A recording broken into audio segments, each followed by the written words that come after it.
जिन्दगीवारी सपना पारी पुगेको छ। हाँस्नु बोल्नु त बादमा नेपाल देश नै बेकार भएको छ। गौतम बुद्ध जन्मेको देशमा आजदेखि शान्ति भन्ने शब्दको अर्थ नै बेकार गएको छ। नमस्ते नमस्कार, हजुरलाई स्वागत छ टिडीएमा। आज हामीहरूले हजुरसँग एउटा प्रश्न सोध्न गइरहेको छु। गणतन्त्र राम्रो कि राजतन्त्र राम्रो? किङ आउनु ठिक कि प्रेसिडेन्ट नै ठिक? हजुरको के विचार छ? त्यो विचार चाहिँ आफ्नो विचार मन खोलेर चाहिँ कमेन्टमा चाहिँ दिनुहोला। हामीले आफ्नो देशको मान्छे आफै गुमाइरहेको छौँ। यही चैत 15 गते भएको राजावादी आन्दोलनमा शहीद समीर महाजन र रिपोर्टर सुरेशका चाहिँ मृत्यु भएको छन् र 4 जना चाहिँ गनसटमा चाहिँ घाइते भएको छ र धेरै अझै मान्छेहरू पनि त्यहाँ घाइते भएको छन् र उनीहरूको चाहिँ उपचार क्रम पनि अहिलेसम्म चलिरहेको छ। र त्यो उपचार क्रममा र त्यहाँ भएको घटनाहरूमा चाहिँ विभिन्न मान्छेहरूले आफ्नो विचार प्रस्तुत गरिरहेको छ।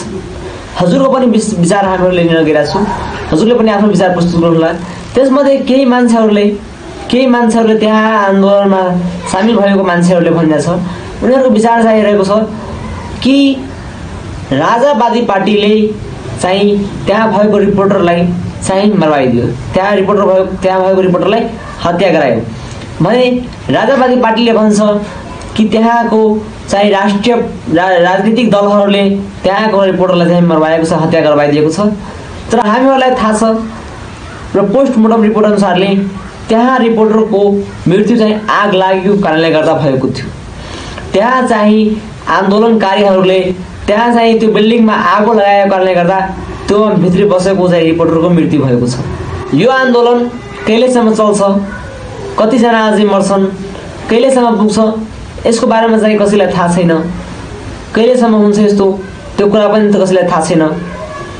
र यो आन्दोलनको परिणाम के हुन्छ अन्त्यमा, त्यो पनि कसैलाई थाहा छैन।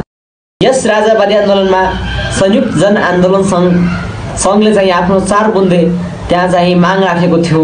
त्यो बुन्दाहरू यस प्रकारको रहेको छ। स्थानिक रूपमा राज संस्थाको पूर्ण स्थापना, त्यसपछि छ सनातन हिन्दू अधिराज्यको पूर्ण स्थापना, त्यसपछि छ संहिताको खरेजी र अन्तिम छ भ्रष्टाचार नियन्त्रण र सुशासन। यी 4 बुन्दाहरू उनीहरूको माग थियो र यसमध्ये दोस्रो बुन्दा सनातन हिन्दू अधिराज्यको पुनः स्थापनाको लागि फेरि यही चैत 26 गते राष्ट्रिय प्रजातन्त्र पार्टी राप्रपाले चाहिँ फेरि आन्दोलन गर्ने विचारमा राखेको छ र यो आन्दोलन चाहिँ चैत 26 गते फेरि हुन लागेको छ। र यसमा पनि कतिजना मर्ने छ, कतिजनाको मृत्यु हुन्छ कि शान्तिपूर्वक हुन्छ, के घटना हुन्छ कसैलाई थाहा छैन। किनकि मान्छेहरूको त्यहाँ भिडमा मन चाहिँ शान्त हुँदैन, मन चाहिँ खुलखुल गरिरहेको हुन्छ।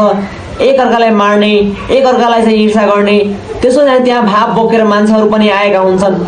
अस्ति नै भएको घटनामा, अस्ति नै भएको आन्दोलनमा त्यहाँ चाहिँ मान्छेहरू राजालाई बचाउने, राजालाई ल्याउन गएको थियो कि त्यहाँ चाहिँ भाटबटारी लुट्न गएको थियो त्यो थाहा छैन। त्यहाँ चाहिँ बियर लिएर आएछ, दारू लिएर आएछ, रक्सी लिएर आएछ, तिनीहरू राजा ल्याउन गएको थिए कि रक्सी ल्याउन गएको थिए त्यो कुरा त उनीहरूलाई पनि थाहा होला। यो यस्तो प्रकारले यदि आन्दोलन गर्यो भने देशको विकास त कहिले पनि सम्भव छैन, तर देशको चाहिँ घाटामा जान्छ, देश चाहिँ डुब्छ, त्यो त अलमोस्ट स्योर नै छ। र योभन्दा पहिला पनि राजावादी आन्दोलनमा चाहिँ संयुक्त जन आन्दोलन सङ्घले पनि भनेको थिए कि शान्तिपूर्वक आन्दोलन चाहिँ हामीले सम्पन्न गर्छौँ भनेको थिए र यसमा पनि चाहिँ 26 गते हुने आन्दोलन पनि शान्तिपूर्वक चाहिँ आन्दोलन समाप्त गर्ने भनेको छन्।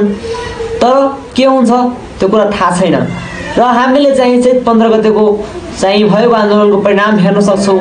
हामीले आफ्नो देशको चाहिँ 2वटा युवा चाहिँ गुमाइसकेको छौँ, समीर महाजन र एउटा चाहिँ रिपोर्टर जुन चाहिँ सुरेश हुन्, उसले चाहिँ आफ्नो जान त्यहाँ गुमाइसकेको छ र अब हुने चैत 26 गते आन्दोलन पनि कतिजना जान गुमाउँछ त्यो कुराको थाहा छैन।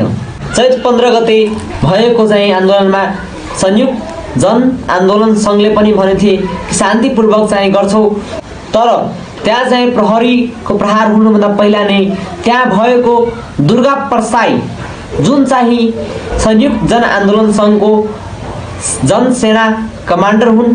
उहाँले त्यहाँको चाहिँ पुलिसमाथि र जनआन्दोलनकारीमाथि चाहिँ आफ्नो कार हिराएर चाहिँ गएको छ र त्यसको चाहिँ भिडियो क्लिप यस प्रकारको रहेछ र कसरी उहाँले चाहिँ जनतामा र पुलिसहरुमा चाहिँ आकर्षण गरेको छ, कसरी चाहिँ हेराएको छ त्यो चाहिँ यस प्रकार हेर्न सक्नुहुन्छ।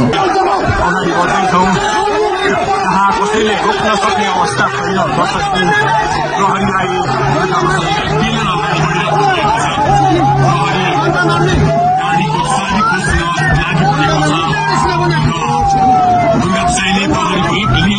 तोडिसक्नु भएको छ र अब अगाडि सशस्त्र प्रहरीको टोली रहेको छ। उहाँ अगाडि बढिराख्नु भएको छ। यो गाडीमाथि प्रहरीले अन्धाधुन्दा लाठीचार्ज गरिरहेको छ। तपाईँ देख्न सक्नुहुन्छ दुर्गा प्रसाईको गाडीलाई प्रहरीले रोकिराखेको अवस्था। उहाँले यो प्रहरीका सम्पूर्ण सुरक्षा घेरा तोडेर दुर्गा प्रसाई अगाडि बढ्नु भएको छ र यति बेला धेरै जसो मान्छेहरूले आफ्नो विचार राखेको छन्। धेरै जसो मान्छेलाई भन्छ कि शान्तिपूर्वक नाममा संयुक्त जनआन्दोलन संघको जन कमान्डरले नै त्यहाँ चाहिँ दंगा फसाद गराउने काम गरेको छन्। आन्दोलनमा आकर्षण गर्ने र कुटपिट गराउने, दंगा फसाद गराउने त्यो दुर्गा प्रसाई नै हुन्, जुन चाहिँ आफ्नो नाफाको लागि पार्टी बदल्ने र त्यही दुर्गा प्रसाई लफा फटा चोर जस्तोको मान्छे कारणले गर्दा हाम्रो देशको आफ्नै भाइ जवान प्रहरीहरूले आफ्नो जान गुमाएछन्। आफ्नो भाइहरूमाथि नै चाहिँ गोली प्रहार गर्ने चाहिँ बाध्यता भएको छ।